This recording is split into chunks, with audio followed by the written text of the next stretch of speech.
कहते हैं कि सत्ता का नशा जब दिमाग पर चढ़कर बोलता है तो व्यक्ति अजीबोगरीब काम करने लगता है। हम आपको बता रहे हैं ऐसे ही चीनी राजाओं के बारे में जिन्होंने क्रूरता, मूर्खता और बचकानेपन की सारी हदें ही पार कर दी थी।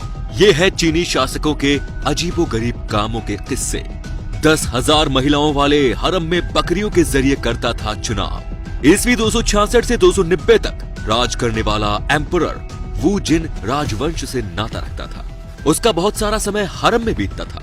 उसके हरम में 10,000 से ज्यादा महिलाएं थी। इतनी महिलाओं के बीच किसके साथ समय बिताया जाए, ये तय करने के लिए वो एक अजीब तरीका अपनाता था। वो हर रात एक ऐसी गाड़ी में बैठकर आता था जिसे बकरियां खींचती थी। ये बकरियां जिस हरम की जिस महिला के पास रुक जाती वो उसे ही चुन लेता। नवाई शराब की झील और मांस का पेड़। किंग झोउ ऑफ शांग ईसा से 1075 साल पहले गद्दी पर बैठा था। उसने शराब की झील बनवाई थी। उस झील के बीच में एक छोटा सा टापू था। झोउ के आदेश से उस टापू के पेड़ों पर पके मांस के टुकड़े लटकाए जाते थे। झोउ अपनी रानियों और हरम की महिलाओं के साथ वहाँ घूमने जाता था। जुआनझोंग के हरम में 40,000 महिलाएं थी। तांग राजवंश के एम्परर जुआनझोंग ने 712 से 756 ईस्वी तक 44 साल राज किया था। अंत समय तक उसके हरम में महिलाओं की संख्या 40,000 तक पहुंच चुकी थी। जाहिर है इतनी सारी महिलाओं के लिए उसके पास समय नहीं होता था। इसीलिए हरम की महिलाएं कविताएं लिखती, गणित और साहित्य पढ़ती और शहतूत के पेड़ों की देखभाल करती। इसके बावजूद जुआनझोंग ने हरम में महिलाओं की संख्या बढ़ाना नहीं छोड़ा।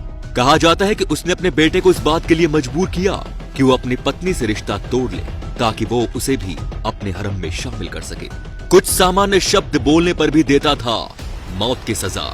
किंग फुशेंग के बारे में कहा जाता है कि वो काना था। बचपन में जब वो बाज के घोंसले से अंडा चुरा रहा था तो उसके झपट्टे में उसकी आंख फूट गई थी। अपनी एक आंख को लेकर वो इतना कुंठित था कि उसे सामान्य बातचीत में भी रिक्त, गायब, कम, हीन, बगैर जैसे शब्द अपना मजाक उड़ाते लगते थे। उसने ऐसे शब्दों का प्रयोग अपराध घोषित कर दिया था जिसकी सजा मौत थी।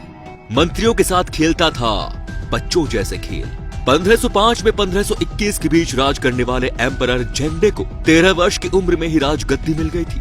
इसके चलते वो अपना बचपन जी नहीं पाया, लेकिन इसकी पूर्ति के लिए वो तरह तरह के खेल खेलता था। उसके मंत्रियों की ड्यूटी थी कि वे व्यापारियों की तरह के कपड़े पहनकर उसके साथ व्यापारी ग्राहक का खेल खेले। वो चिड़ियाघर में जानवरों का शिकार इस तरह करता मानो वे जंगल में विचरण कर रहे हो।